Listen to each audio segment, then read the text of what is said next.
Бизде адаттагыдай эле ардактуу теле көрүүчүлөр элибизге, журтубузга мына ушундай бир жакшынакай шаңды, бир өзүнүн өнөрүн тартуулап талантын көрсөтүп жүргөн биздин бир кыргыздын Кыран мырзасы менен менин кесиптешим кененирээк тааныштырып өтсүн. Албетте.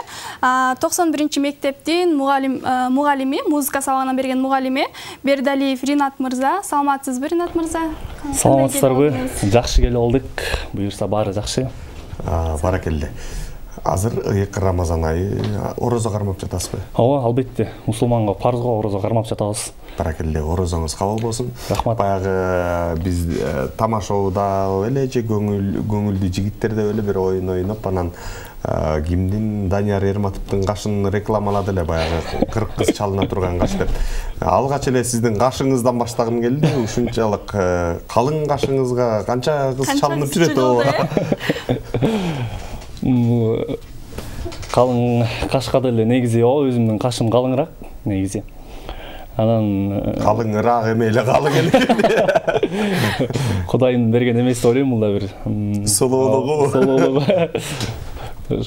Баракелде, жарайт. Келиңиз эми чыгармачыл деп калдык. Өзүңүздүн мына ушул музыка жаатында азыр 91-мектепте балдарга сабак өтөткенсиз, билимиңизди береткенсиз, билимиңизди бөлүшөткенсиз. Өзүңүз кайсы жылдан кайсыл жылга чейин билим алдыңыз, жана кайсыл окуу жайынан билим алдыңыз музыка жаатында? Өзүм Ишеналы Арабаев атында Кыргыз мамлекеттик университетинде музыка бөлүмүндө окудум, билим алдым, ошол жерди бүтүрдүм. Азыр бүтүрөр менен ошол Борбор калабыздагы эле 91-мектеп гимназиясында музыка сабагынан сабак берип иштеп жатабыз азыркы учурда. Баракелде. Өзүңүз кай жактын кулуну болосуз? Башыңыз бошпу? Канча жаштасыз? Балким үйлөнүп алган чыгарсыз? Азыр пока үйлөнө элекпиз, башыбыз бош десек деле болот. Өзүм Ыскөл областынын кулуну болом.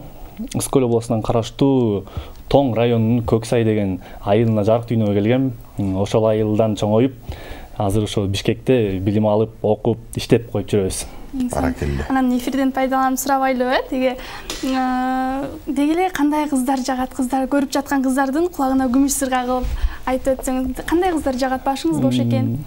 Кыздар болгондо ыймандуу кыздар, конечно, албетте. Ыймандуу кыздар, ата-энени сыйлаган, өзүнүн ойлойм мындай жана өзүнүн күйөөсүн сыйлай турган, мисалы, кийин келечекте адептүү, ыймандуу кыздар. Дал ошондой кыз мен жанымда турат.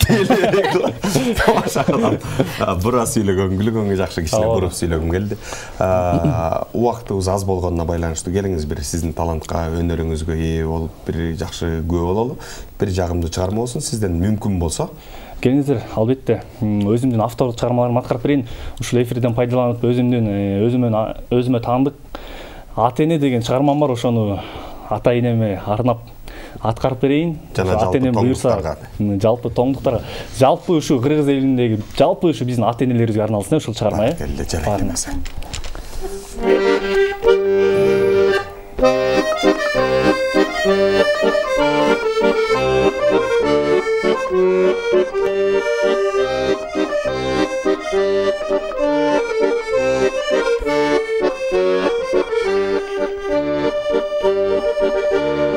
Asmandagı açık günдөй нурун чачкан апа кемай тарбиялап талим берип багымда ачкан ата кемай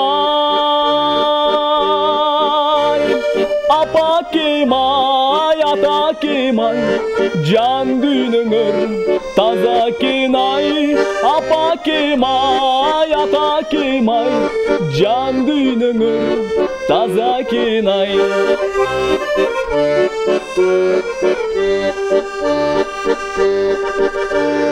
Учурдуңар уяңардан адам бол деп алыс жака уулуңарда билим алат заманынан калышпаска. Ай апа кем, ай ата кем, узак өмүр жашаса кен. Ай апа кем, ай ата кем, узак өмүр жашаса кен.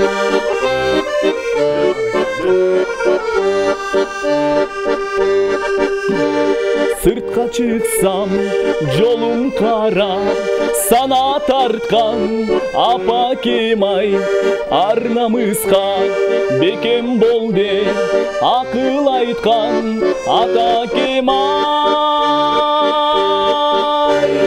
Apa kemay, ata kemay, can düynüңөр taza kenay. Apa kemay, ata kemay, peylingirda taza kenay. Uzak ömür yaşasa ken. Barakelde. Bu ата менен энеме деген чыгарма дедиңиз, ата энеме. Анан бул чыгарманын жаралышы кандай болду? Сөзү, обону экөө тең өзүңүзгө таандык. Бул чыгарманы негизи обону өзүмө таандык. Анан сөзүн ошо өзүмдүн устатым Ишенал Арабаев атындагы Кыргыз мамлекеттик университетинде музыка бөлүмүндө сабак берет Кубат Жакупов деген агайыбыз. Ушул агайым сөзүн экөөбүз эме кылып берди, жазып берди. Караштырып отуруп анан ушу обон менен сөзү ушундай болуп чыга келди. Ушундай Баракелде. Музыка жагынан билим алдыңыз дедиңиз, Ишенал Арабаевтан. Ал жактан сиздин кесибиңиз эмне эле, специальность? Негизи специм аккордеон жагы бөлүм болчу. Аккордеонист ошо жалпы кесибиз негизи бизге билим берүү кесиби, педагог мындайча айтканда. Балдарга сабак берүү кесибиз. Баракелде. Эми буга чейин студент болуп, өзүңүз бирөөгө окуучу болуп жүрсөңүз, азыркы күндө окуучуларга сиз мугалимсиз да. Анан балдар менен иштешүү кандай экен? Деги эле мындай кыйынчылык, эми кичинекей болот, ал акылына кире элек, бир нерсени түшүнсө, бир нерсени түшүнбөшү мүмкүн. Анан оорчулуктары же болбосо бир өзгөчөлүктөрү барбы? Ооба, негизи башында жаңы киргенде бир аз кыйынчылыктар болот экен. Андан кийин бара-бара балдар менен көнүш баштайт кезиң, аралаш баштайт кезиң балдар менен. Мындай бир балдарга көнүп да калат кезиң, кайра ыкмаларын таап баштайсың да, кандай бир балдар менен кандай пикир алышуу ыкмаларын. Азыр учурда буюрса көнүп калдык, жакшы баары. Анан аккордеондо ойнойт экенсиз, мындан башка да кайсыл аспаптарда ойнойсуздар? Мындан башка комузду бир аз кармап, бир-эки ырдап калам комуз менен. Анан гитара менен эле бир аз анча-мунча аккордторду карап алып, өзүм жана каверлерди ырдай берем. Комуз, гитара да ойнойбуз. Баракелде. Кавер деген сөзүңүздү угуп алдым. Кавер жазып же болбосо жүрөсүзбү азыркы тапта? Азыркы тапта кавер өзүм телефон аркылуу эле мындай интернет жактарына жүктөп, ушундай кылып ырдап коюп жүрөм. Анан бирок жаздырып ырдай элексиз. Жаздырып ырдай элекмин пока. Баракелде. Интернетте жүктөйм деп калдыңыз. Интернет айдыңында активдүүсүзбү? Кайсыл тармагында өзгөчөсүз? Ошондо активдүү эми баштадык буюрса интернет тармагында. Аралаш баштадык. TikTokко видео тартып баштадык. Instagramга видеолор салып баштадык. Буюрса буга чейин негизи активдүү эмес болчумуз осы тармактарда. Интернеттерге ырдап чыгарчу эмесмин. Азыр кийинки убактарда буюрса активдүү күчөт баштадым интернетке. Баракелде. Демек, азыркы күндө TikTokко активдүү видео жүктөп турган убагыңыз? TikTokко, Instagramга видео жүктөп. Эң көп көрүү кайсыл тармагыңызда болду? Instagramдабы же TikTokто? Меники негизи чын айтсам өтө деле көп көрүүчүлөрүм деле жок меники. Аз эле көрүүчүлөрүм. Буюрса Миңге жетеби? Миңге жетет. Көрүүчүлөр. Миңге көрүүчүлөр мындай 1000 просмотр болду деп калат анан. Болуптур деп каласыз. Баракелде. Азыр эми сиздин өзүңүздүн калемге таандык чыгармалардан уктук. Эми мүмкүн болсо бир кыргызга сиңген чыгармалардан аткарып берсеңиз кантет? Албетте.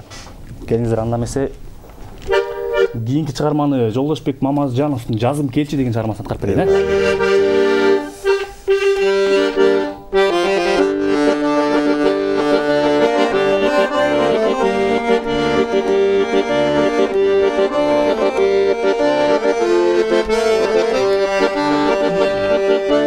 Kaydan жүрүп сага кабылдым, карегиңде барбы жалының, жан эргитип жумшак күлгөнүң, жарыгыбы аткан таңымдын, жан эргитип Yumuşak gülgönüm jarıgıbı atkan tağımdı.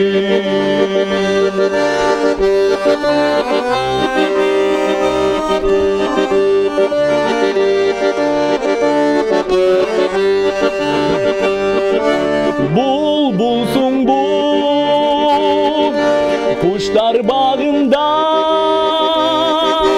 anda gelip komşu şahıma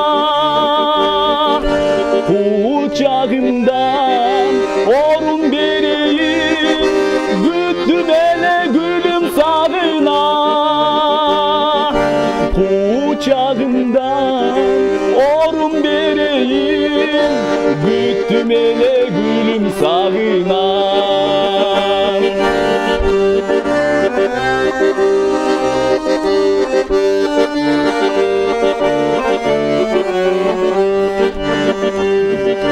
Kılgırasın nege mınçalı, kirpiginden sır donurta mı?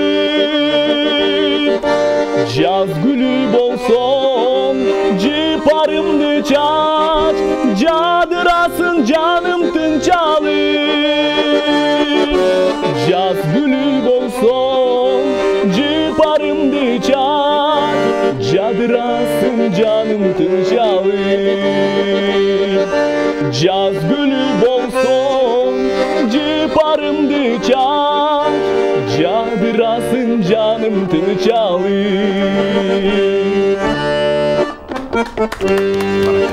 Керемет чыгарма. Мүмкүн болсо мен 1-2 суроону утурлай берейин. Сиз кыска гана жооп берүүңүздү өтүнөм. Сизге азыркы тапта ошо балдар менен иштешүү же чоң сахнабы? Эки жагын тең бирдей алып кеткенге колунан келишинче аракет кылып жүрөбүз. Бирөөсүн тандашыңыз керек, э? Ооба. Же мектепти, же чоң сахнаны? Албетте мектептагы сахна десек да болот. Кыйынчылык туудуруп жатат окшойт аябай, э? Кыйын тандоо. Анткени бая. Чыныгы көбүрөөк пайызы кайсыл жакка койт эле? Эгер сизде ушундай мүмкүнчүлүк берилсе, сахнага чыктың да жылдыз болдуң, кеттиң дальше десе, же болбосо мына ушул балдар менен калып, мектепте балдарга билим берем. Албетте. Чындыгын айтыңыз. Чындыгын айтсам, чоң сахна жагына деле кетмекмин. Албетте бая анткени бул нерсе мен бая кичинекей кезимден келе аткан кыялым десем болот. Ким каалабасын элге таанылып, мындай жылдыз болуп кетишти. Демек сахнаны тандамаксыз, э? Сахнаны тандамакмын. Бирок албетте мектепте да унутпай калдым. Баракелде. Ошонуңузга эле утурлай анда. Акча тандайт белеңиз же сахнаны тандайт белеңиз анда? Сахнаны тандайт болчумун. Сахнага чыккан соң акча өзү келет. Баракелде, жарайт, келиңиз. Инсан, азыр бизде бир оюн бар, кызыктуу оюн. Сиз телефонуңузду алып чыгып, ошол номерлердин ичинен эң жакын болгон же болсо жакшы көргөн адамыңызга чалып, сезимдериңизди билдирсеңиз. Кимге чаласыз? Кимге чалсам? Балким Кое туруңуз. Громко койчу, громко өтө койчу. Микрофонго такайбыз. Кимге чалган жатасыз, бизге кичине маалымат берип коюңуз. Апама чалсам деп атам. Баракелде. Апама ат болду экен. Эч кандай учурашуу жок. Апам сизди жакшы көрөм деп 5 секунд тынуу кылып угуп көрөлү жообун.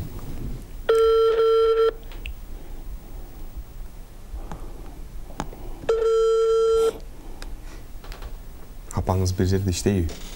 Үйдө эле. Үй кожойке. Үй кожойке.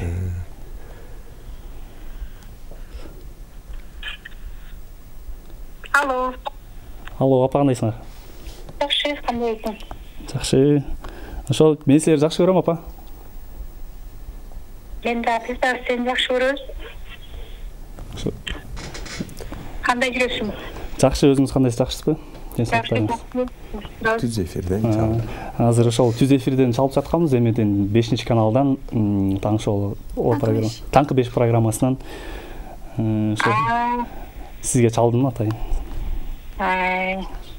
Апаңыздын аты? Эльвира. Эльвира апа, бар болуңуз, биз 5-каналдын жалпы жамааты сизге ден соолук каалайбыз. Бала бакыранын сый урматын көрүп, дөөлөттү каарлыкка жетиңиз. Дагы бир жолу ушундай уулду тарбиялаган сизге бекем ден соолук апа, аман болуңуз. Soğum, rahmat berge dağı işinlerle iyilikler olsun. Rahmat çoğun. Чоң рахмат, бар балыңыз. Мейлиңиз. Чу дегенде эле мына ушул бир жакын адамыңызга сезимиңизди арнатчы дегенде бул эми ападан ыйык аял киши болбосо керек. Анткени бүгүнкү кыздарыбыз эртең бирөөгө эне болот, бирөөгө келин болот. Бардыгы эле деги эле аял заты бул ыйык зат. Анан эгер дагы мүмкүнчүлүк берилгенде энеңден башка дагы дегенде эгер кимге чалат элеңиз? Атаңыздан бөлөк. Бул ата бир тууган, бул башка нерсе.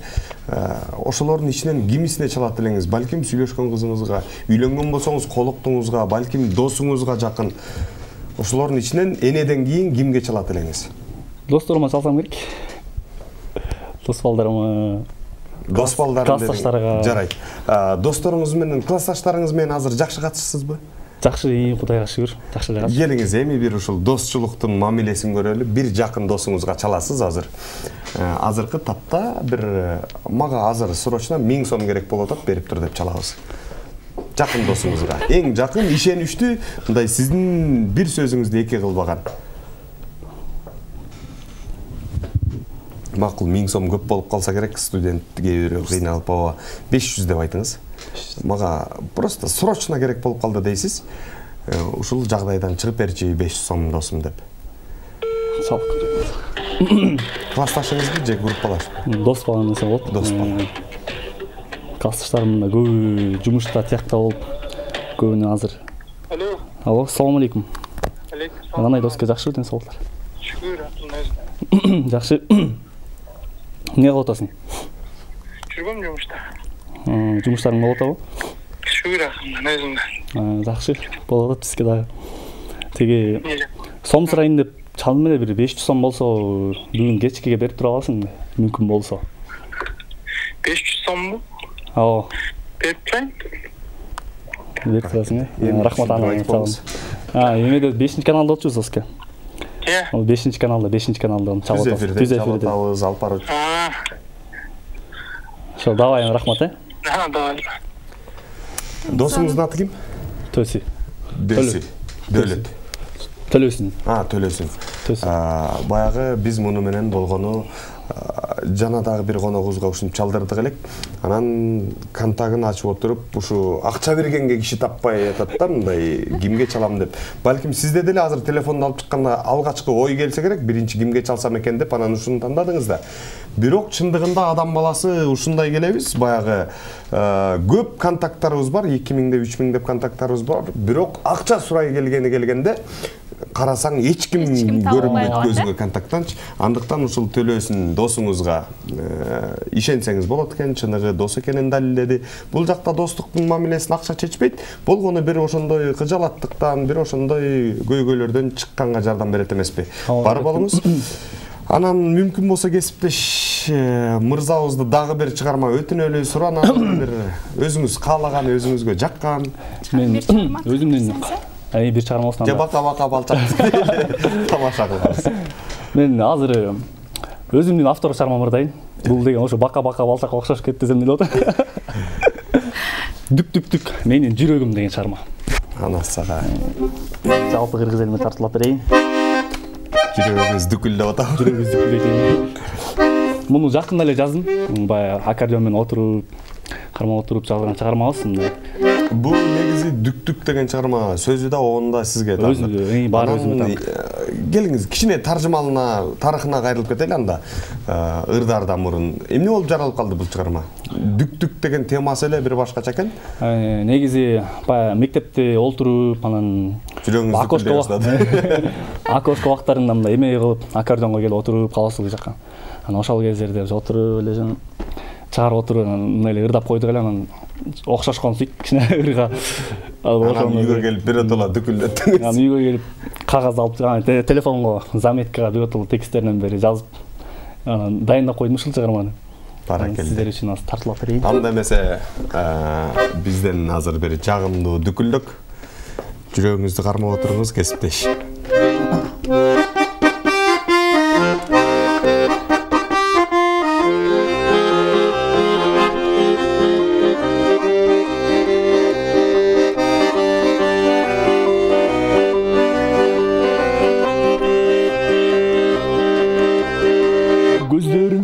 караган, жүрөктү кеттиң жаралап, жазылган сүйүү ырлары өзүңө гана арналат.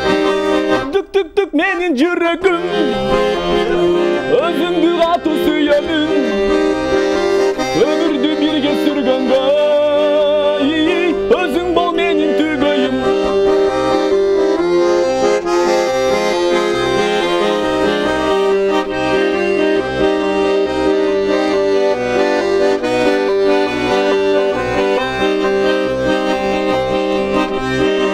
Düşümme kirdin sen bugün, tünürgün bulut aralap, jet almay senin артыңан, бараттым seni kubalam.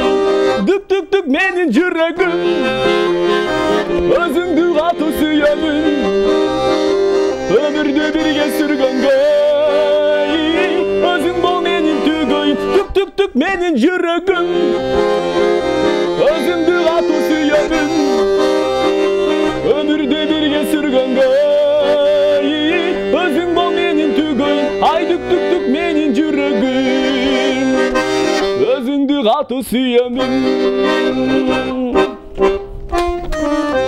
Ох, дүк дүк менин жүрөгүм. Эң сонун чыгарма болду. Бар балаңыз. Анан негизи эле айтсаңыз, өзүңүз ыр жазат экенсиз, оон жазат экенсиз, анан алдыда бир ырдап чыгайын деген ойлор барбы? Может, балким клип тарттырайын деген ойлор бар? Ооба, андай ойлор да бар. Ооба, албетте. Деги эле буга чейин ыр жаздырып, клип тарттырып көрдүңүз беле мындай чыгармачылык? Тактап айтканда шоу бизнеске аралашам деп. Аралаш, ооба, буга чейинки бир 2 ыр жаздырдым. Биринчи ырдап кетпедим, Атене деген чыгарманы. Ошол Атене деген чыгармамды эң биринчилерден болуп, менин биринчи чыгармам болуп жаздырган. Ошону аранжировка кылып жаздыртып, YouTube'га жүктөп, ошондой болду. Андан кийин дагы бир чыгарма жаздырдык, Перисиң деген чыгарма. Ал деле мындай бир клип тарттырган жокпуз, только жаздырып эле койдук да. Буюрса. Эки чыгарманын тең клиби жок эле. Клиби жок. Мындай эле жазылган чыгармалар, аудио чыгармалар десем болот. Бул дүк-дүк жүрөгүм качан чыгат анда? Ушул чыкса аябай жакшы көрүүчү топточуда экен. Бул менин баамдашым, жеке оюм, жеке пикирим. Анан бирок эл чечет эмеспи, эл таразы. Негизи бул чыгарманы ушинтип ырдап жүрөм азыр. Ушун телевиденияларга келип ырдап атабыз. Бая тойлорго барып ырдап калабыз. Анан бая элдер жагып да бая эметип кетсе, ыр тараса негизи. Албетте сөзсүз жаздырабыз. Клиптен бери тарттырабыз. Баракелде. Адамга асылы бул убакыт, алтындай убактыңызды бөлүп, таң эрте келип, мына ушундай элибизге бир жакшы маанай шаң тартуулаганыңызга сизге терең ыраазычылык билдиребиз.